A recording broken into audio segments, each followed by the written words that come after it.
राधे राधे मित्रों, नमस्कार। मैं पंडित राहुल दीक्षित। आज मैं आप सबके समक्ष हाजिर हुआ हूँ इस कार्यक्रम को लेके वृश्चिक राशि और वृश्चिक लग्न के लोगों के लिए।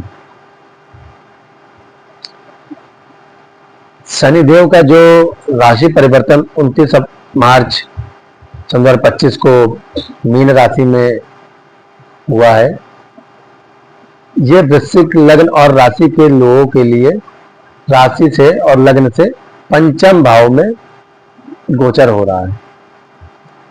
अब शनि देव की जो दृष्टियां हैं उसका प्रभाव आप सभी को पता ही है दोस्तों, क्या प्रभाव देते हैं वो।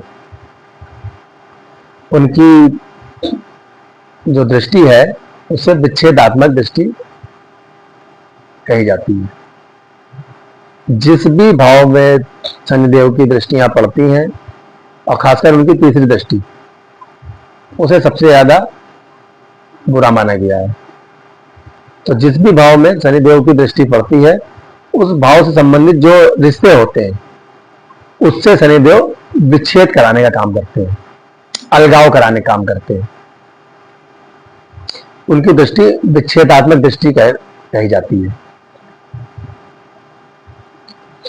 अब वृश्चिक लग्न और राशि के लोगों के लिए शनिदेव राशि से पंचम में आए हैं और पंचम में ही गोचर कर रहे हैं और अभी 2.5 साल गोचर करेंगे पंचम में। तो पंचम में बैठ के उनकी जो तीसरी दृष्टि है वो आपके सप्तम भाव में पड़ेगी और 7वीं दृष्टि जो है वो आपके एकादश 11वें भाव में पड़ेगी और उनकी जो 10वीं दृष्टि है वो आपके द्वितीय स्थान पर पड़ेगी, यानी दूसरे भाव पे। अब दोस्तों, सप्तम भाव किस चीज का भाव है, किस चीज का विचार करते हैं वहां से। सप्तम भाव हमारे वैवाहिक सुख का, हमारे दाम्पत्य जीवन का भाव है और सप्तम भाव हमारे पार्टनरशिप का भी भाव है। वहां से पार्टनर का भी विचार करते हैं। ये रिश्ते हम वहां से देखते हैं। हमारी अगर पति की कुंडली है तो पत्नी का घर, और पत्नी की कुंडली है तो पति का घर, इसका विचार करते हैं। या आप कोई भी साझेदारी का व्यापार करते हैं, पार्टनरशिप में व्यापार करते हैं, किसी से जुड़कर व्यापार करते हैं, तो इन चीजों का हम विचार सप्तम भाव से करते हैं। अब शनि देव की जो तीसरी दृष्टि है, जिसे सबसे बुरा माना गया है, सबसे खराब माना गया है, वो आपके पंचम में बैठे शनिदेव की दृष्टि सप्तम भाव पे पड़ रही है। अब सप्तम भाव में शनिदेव की दृष्टि का पड़ना, वो भी तीसरी दृष्टि का पड़ना, जो कि सबसे बुरी मानी गई है, तो ये इस बात की सूचना दे रहा है कि अगर आप पति पत्नी, मैं दोनों के लिए बता रहा हूं और जो पार्टनरशिप व्यापार करें उनके लिए भी, अगर आप किसी भी तरीके से किसी अन्य के साथ गुप्त संबंध में है, किसी अफेयर में है, या किसी के साथ किसी भी तरीके की बातचीत जो आपकी पति या पत्नी को नहीं पता है, उनसे छुपा के आप करते हैं, तो आप तय जानिए कि ये शनिदेव का जो गोचर है 2.5 साल का, और जो इनकी तीसरी दृष्टि है जो आपके सप्तम भाव में पड़ रही है, ये आपके जीवन को तहस नहस बर्बाद कर देगी अगर आप पहले से ही इन सब कार्यों में लगे हैं। या आप पार्टनरशिप में धोखेधारी का व्यापार कर रहे हैं, पार्टनर से कुछ छिपाव कर रहे हैं, या उसके साथ धोखा दे रहे हैं, उसको नहीं पता है, तो आपका व्यापार और आपका पार्टनरशिप या आपका पार्टनर जो भी है उसके साथ आपके संबंध खराब होने ही होने हैं इन 2.5 सालों में। और अगर आप इन सब चीजों में लिप्त नहीं है, ये सब चीजें नहीं करते हैं, तो भी आपको विशेष सावधानी बरतनी है, क्योंकि शनि देव की तीसरी दृष्टि आपके सप्तम भाव में पड़ रही है, जो कि सबसे उनकी खराब दृष्टि है। अच्छा, शनि देव ऐसा नहीं कुछ, अगर हम सही रास्ते पे भी चल रहे हैं तो जबरदस्ती वो लाठी लेके हमारे पीछे ही लग जाएंगे, या हमें जबरदस्ती हमसे या पार्टनरशिप में हमारा विच्छेद कराएंगे, या हमारे वैवाहिक जीवन में, दाम्पत्य जीवन में विच्छेद कराएंगे, लड़ाई कराएंगे, अलगाव करेंगे, ऐसा कुछ नहीं है।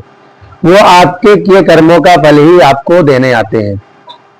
जैसा कि मैंने पहले बताया कि आप इन सब कामों में अतिरिक्त अफेयर, वैवाहिक जीवन, गुप्त संबंध में लिप्त हैं, तो आप निश्चित जानिए कि वो आप उनका डंडा घूमेगा और आपको आपके कर्मों का दंड मिलेगा। अगर आप इन सब कामों में लिप्त नहीं है तो भी आप कोशिश करिए कि आप किसी भी तरीके से जीवन साथी से बहस इत्यादि ना करिए, या आपस में किसी भी तरह का मनमुटाव हो तो उसे दूर करने का प्रयत्न करिए। बातचीत करके आपस में रिश्तों को बनाए रखिए। या कभी कोई भी नोक-झोंक होती है जो अधिकतर दाम्पत्य जीवन में चलाई करती है, नोक-झोंक लगी रहती है, बिना उसके जीवन भी नहीं चलता, तो उसको बातचीत करके खत्म करने का प्रयास करिए। उसको दिल पे मत लीजिए, उसका ईगो मत मानिए कि सामने वाले ने कुछ कह दिया तो आपने उससे बात करनी बंद कर दी या आपके ईगो को ठेस पहुंच गई, तो उसको ईगो पे नहीं लाना है। आपको वही बातचीत करके, जबकि पहले से आपको ये पता है कि शनिदेव अपनी तीसरी दृष्टि डाल के ये प्रभाव देंगे ही देंगे, तो आपको और उसको तोड़ना नहीं है। जैसे आप किसी रास्ते से जा रहे हैं और मैंने आपको पहले ही बता दिया कि वहां पे गड्ढा है, तो आपको जानबूझ के उसी गड्ढे पे अपनी गाड़ी नहीं चढ़ा देनी है। आपको क्या करना है, उस गड्ढे से बच के बगल से निकल के अपने गंतव्य तक पहुंचना है। तो जैसे मैंने आपको पहले ही बता दिया कि शनिदेव सप्तम में आके विच्छेद कराने का काम करेंगे, यानी अलगाव टकरार कराने का काम करेंगे, लड़ाइयां कराने का काम करेंगे। तो जब आपको पहले से पता है तो जो आपके बीच में जो लड़ाइयां हो तो उसे आप बातचीत के माध्यम से सुलझाने का प्रयत्न करें, जिससे कि आपके रिश्ते इन 2.5 सालों तक सुगमता के साथ चलते रहें। अच्छा, किस तरीके से प्रभाव दिखाते हैं? तो अपनी तीसरी दृष्टि डाल के आपके सप्तम भाव में कलह कराएंगे, मतभेद कराएंगे, और आपके एकादश भाव पे 7वें दृष्टि डाल के आपका जो वहां से आय का विचार होता है, लाभ का विचार होता है, बड़े भाई बहन का विचार होता है, वहां भी आपके लाय को बाधित करेंगे, उसमें देरी कराएंगे। शनि तो मंद ग्रह हैं, धीमी गति से चलते हैं, तो लाभ भाव पे दृष्टि डाल के, आय भाव पे दृष्टि डाल के कहीं ना कहीं जो आपको लाभ, आपको आय होना है, उस पर देरी कराएंगे। कहीं से आपको रुपए आने, पैसे आने, कोई आपको प्रॉफिट होना है, तो उस पर संभव है कि काम लटक जाए और देर हो जाए, तो आपको देरी कराएंगे। आपको समय पे रुपए, पैसे, लाभ उपलब्ध नहीं होने देंगे। और बड़े भाई बहन का भी विचार होता है वहां से, तो उनके साथ भी संबंधों में खटास पैदा करेंगे, विच्छेदात्मक दृष्टि डालेंगे तो विच्छेद कराने की कोशिश, उनसे साथ भी मतभेद होगा। तो आपको उस जगह भी बहुत सचेत रहना है। और आपकी दूसरे भाव पे अपनी 10वीं दृष्टि डालेंगे, जहां से आपकी वाणी को प्रभावित करेंगे। ऐसे समय आदमी की जो वाणी होती है वो कटु हो जाती है। आदमी ऐसी चीज बोल जाता है, ऐसा सत्य बोल जाता है जो उसे प्राय नहीं बोलना चाहिए, जो आदमी की एकदम चुभ जाती है तीर के तरीके सामने वाले की नजरों में, ऐसा कटु सत्य बोलता है। तो वहां से बैठ के आपके वाणी को प्रभावित करेंगे।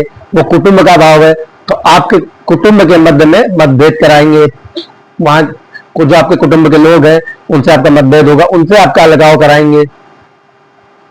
और जो धन भाव है उसका संचय नहीं होने देंगे। व्यर्थ के कामों में, आकस्मिक कामों में आपका धन खर्च होता रहेगा। जहां आपने उम्मीद नहीं भी की होगी वहां भी आपका धन खर्च करवाएंगे। तो जब आपकी वाणी खराब होगी, आपका अपने कुटुंब के लोगों से मतभेद होता रहेगा, मनमुटाव होता रहेगा, उनसे सामंजस्य नहीं बनेगा, और आपकी धन संचय नहीं होने देंगे, व्यर्थ के कामों में खर्च कराएंगे, और आपके एकादश भाव पर दृष्टि डाल के आपका लाभ, आय बाधित करेंगे। आपके बड़ों से, बड़े भाई बहनों से आपका मनमुटाव कराएंगे। तो जाहिर सी बात है, जब आपके पास ना रुपए आएंगे, ना धन संचय होगा, व्यर्थ के कामों में आपका धन खर्चा होगा, आपके बड़े, अपने आपके कुटुंब के लोगों से आपका मतभेद होगा, तो आप अपने जीवन साथी से भी कैसे अच्छा व्यवहार कर पाएंगे। वही जो रेगुलर वे पे आज जब शनिदेव का गोचर आपके राशि से पंचम में नहीं था, तो वही जो नोक झोंक होती थी, वही मतभेद होते थे, तो उसे आप तुरंत सुलह कर लेते थे, तो सुलह हो जाती थी, या कुटुंब के लोग ही आपकी सुलह करा देते थे। अब जब आपकी कुटुंब से भी नहीं बन रही है, बड़े भाई बहनों से भी नहीं बन रही, लाभ आपका हो नहीं रहा, व्यर्थ कामों में खर्च हो रहा है, पैसा टिक नहीं रहा है, आ नहीं रहा है, तो जीवन साथी ने भी कोई डिमांड ऐसी कर दी, कोई बात ऐसी कर दी जो आपको नहीं अच्छी लगी, या जो आप उसे करने में समर्थ नहीं है, तो उसने भी 2 बात अगर कह दी तो आप उसे भी बर्दाश्त नहीं कर पाएंगे। और वही आपका जो क्रोध है, वही आपकी कटुवाणी है, जो आप जीवन साथी से बोल जाएंगे जो आपको नहीं बोलना चाहिए था, जिसके कारण आपका वैवाहिक जीवन प्रभावित होगा। तो आपको ये सावधानी बरतनी है। जैसा जितने भी मैंने पॉइंट बताए हैं, उनकी तीनों दृष्टियों के, जो आपके सप्तम में एकादश और दूसरे भाव पे, द्वितीय भाव पे पड़ रही है, वहां से जो जो वो परेशानियां पैदा करेंगे, तो उनसे आपको सिर्फ एक ही रास्ता है आपके पास बचने का, क्या? वो है आपको अपने मन में धैर्य रखना है। कुछ भी बोलने से पहले, कुछ भी करने से पहले आपको सोचना है, तोलना है, उसके बाद बोलना है। सनी देओल सिर्फ मुझे, हम लोगों को धैर्य सिखाने आते हैं। उनकी गति मंद है, तो मंद गति से चलते हैं। तो आदमी के ऊपर जब भी वो 2.5 साल गोचर करते हैं, किसी के ऊपर 7.5 हो या ढैया हो, तो उसे के सारे जीवन में सारे उसके जो व्यक्तित्व होता है, उसके जो कार्य होते हैं, उसको वो धीमा कर देते हैं, स्लो कर देते हैं, क्योंकि स्वयं वो धीमे गति से ही चलते हैं।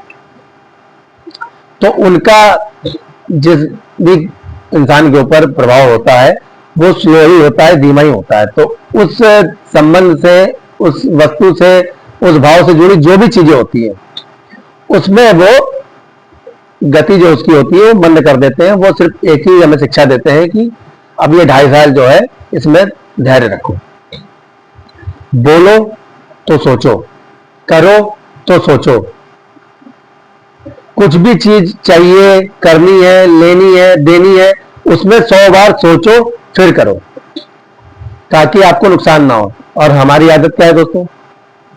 हड़बड़ी में काम करना, जल्दीबाजी में काम करना, तुरंत चीजों को प्राप्त करना, ना मिले तो गुस्सा आ जाना,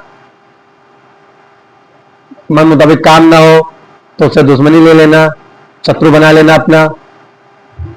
तो शनिदेव हमें यही शिक्षा देने आते हैं कि धैर्य धारण करो।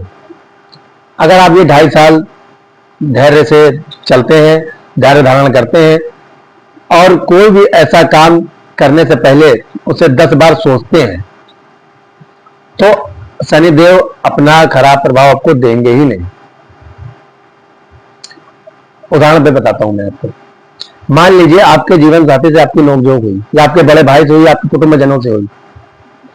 अब उस समय अगर आप शांत रह गए, कुछ ना बोले, चुपचाप सुन लिया, अपने ईगो को बिना ठेस पहुंचे कि जहां बड़े हैं या जीवन साथी है या बड़ा भाई है, माता है, बहन है, कोई भी है, उन्होंने कुछ भी कहा और हमने सुन लिया, भले गलत आप ही क्यों ना गलत हो या वही क्यों ना गलत हो, अगर आपने सुन लिया बस, ये आपको पहले से पता है कि शनिदेव राशि से पंचम में है और ये दिक्कतें देंगे, तो क्या पलट के वो तब भी आपको परेशान करेंगे, लड़ाई करेंगे, मारेंगे, पीटेंगे, लड़ेंगे? नहीं ना। और वही अगर आपने प्रत्युत्तर में प्रतिकार कर दिया, उन्होंने एक कहा, आपने 4 कहा, फिर क्या होगा? रिश्ते टूटेंगे, खराब होंगे, मतभेद होगा। तो कहने का अर्थ यह है कि जब आपको पहले से ही पता है कि चीजें खराब होने वाली हैं, तो जब सामने से प्रहार हो रहा है तो हम क्यों ना डिफेंसिव रुख अपनाएं, सुरक्षा करें, अपनी सुरक्षात्मक उससे अपने रक्षा करें। किसी ने कुछ कहा तो हमें सुन लेना है, यहाँ ठीक है, अभी समय थोड़ा वैसा है, अनुकूल नहीं, हमारे प्रतिकूल है, सुन लिया, जब समय आएगा तब देखा जाएगा। तो समय आएगा, चीजें अपने आप बदलेंगी। अब शनिदेव भी जो ये राशि से 2.5 साल या लगने से 2.5 साल हमारे पंचम में आए हैं, तो भी कहने के हमारे कर्मों को लेकर ही आए हैं। जो भी हमने पीछे अपने जिंदगी में गुस्सा, एग्रेशन, ईगो या गलत कार्यों में लिप्त रहे हो, या जो भी हमने ऐसी कोई चीजें की हो, अधर्म के मार्ग पे चले हो, अधर्म के मार्ग से पैसा कमाया हो, तो वो इस चीज को प्रभावित करने ही आते हैं। वो सिर्फ आपको कर्मों का दंड देने आते हैं, या कहें कर्मों का दंड ना कहें, आपका जैसा कर्म था वो वैसा ही कर्म उसका प्रत्युत्तर पेश कर देते हैं। अगर आपने अच्छा किया है तो आपको अच्छा ही मिलेगा, और अगर आपने खराब किया है तो सेम आपको खराब। जैसे आपका एक मिरर होता है, तो मिरर में आप अपने आप को, आपकी शक्ल ही दिखती है। तो शनिदेव भी एक मिरर लेके आते हैं, जैसे आपने पिछले जिंदगी में आपने जो कर्म किए होते हैं, वही मिरर, वही कर्मों का मिरर लाके आपके सामने रख देते हैं। तो वही पलट के, अगर आपने किसी को तमाचा मारा है तो वो पलट के आदमी आपको किसी न किसी रूप में एक तमाचा मारेगा या कोई और मारेगा, और आपको पता भी नहीं होगा कि क्यों मारा। अगर आपने किसी को या किसी की मदद की है, किसी को दान इत्यादि दिया है, किसी के लिए धर्मार्थ का काम किया है, तो आप खुद नहीं सोच पाओगे आपके लिए कौन आदमी, कौन इंसान कहां से आपका फायदा कर देगा, आपको क्या प्रॉफिट करा जाएगा, आप भी कहोगे कि भगवान कहाँ कहाँ से मदद करने आता है। तो शनिदेव सिर्फ एक कर्मों का प्रत्युत्तर लेके आते हैं, मेरे लेके आते हैं। जैसा सीता आपको आपकी शकल दिखाता है, वैसे वो कर्मों की जो शकल होती है, जो रूप होता है कर्मों का, वही सामने रख देते हैं आपके, और वो 2.5 साल तक आपको मिलता रहता है। तो मेरा वीडियो बनाने का यह मकसद था कि जो वृश्चिक लग्न और राशि के लोग हैं, इन पे जो इनका जो समय खराब आने वाला है, या जो इनका समय बदलने वाला है, अब वो अच्छा या बुरा यहाँ पे डिपेंड करता है। तो उस पर आप लोगों को जानकारी दूं, और शनि कैसे क्या प्रभाव रखते हैं, दिखाते हैं या करते हैं या देते हैं, वो आप लोगों के साथ जानकारी साझा करूं, जिससे कि आपका जो जीवन है वो यथार्थ रूप से, सुचारू रूप से सत्य के मार्ग पर, धर्म के मार्ग पर चलता रहे। और उपाय के तौर पर आपको पीड़ा होगी तो उपाय बताना पड़ेगा।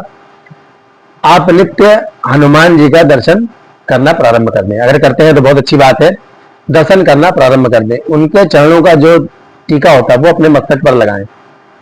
हनुमान चालीसा का नित्य पाठ करें। शनिवार मंगलवार सुंदरकांड कर सकते हैं तो और भी अच्छी बात है। पीपल के पेड़ पे आपको सरसों का दीपक काला तिल मिला के चढ़ाना है, और पीपल के पेड़ में दिन में, रात में दिया जलाना है, और दिन में जल से उसकी जल को सींचना है, यानी उसमें अर्घ देना है। और आपको अगर ज्यादा परेशानी हो तो आप छाया दान करें सरसों के तेल का। एक पात्र में सरसों का तेल लें, उस पर अपनी शकल देखें, और किसी मंदिर में या किसी दान इत्यादि जगह जहां ऐसे लोग बैठते हो, मंदिर वगैरह में ऐसे प्राय लोग बैठते हैं, वहां दान कर दें उनको। काली मसूर का दान करें, काली चीजों का दान करें।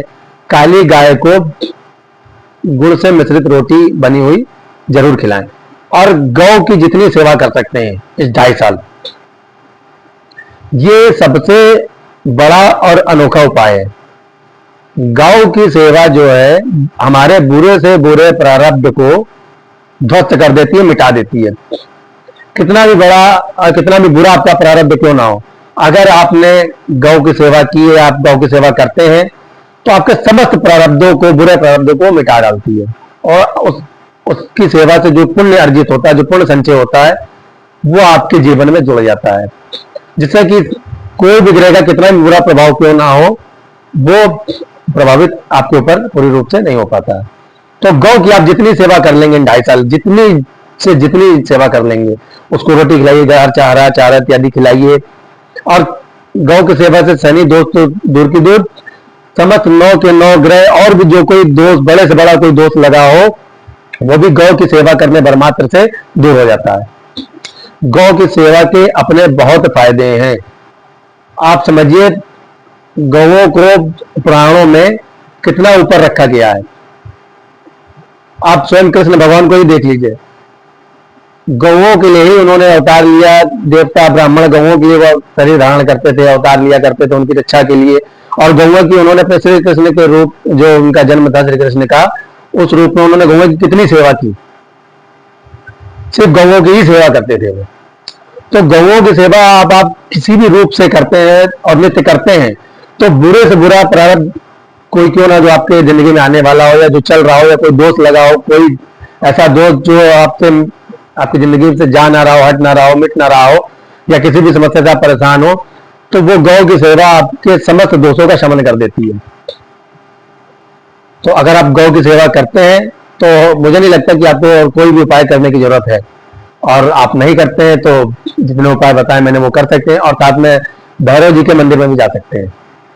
भैरव जी के मंदिर में जाने से मैंने ये प्रत्यक्ष देखा है, और मेरा अपना अनुभव भी है, कि अगर आप काल भैरव, बटुक भैरव किसी भी मंदिर में जाते हैं तो दर्शन करते हैं, तो शनि राहु केतु मंगल कितने भी बुरी स्थिति में क्यों ना हो, वो अपना से प्रभाव नहीं देते हैं। भैरव जी के दर्शन की ये खासियत है। तो आप सब सुखी रहें, समृद्ध रहें, इसी मंगलमय कामना के साथ मित्रों, राधे राधे।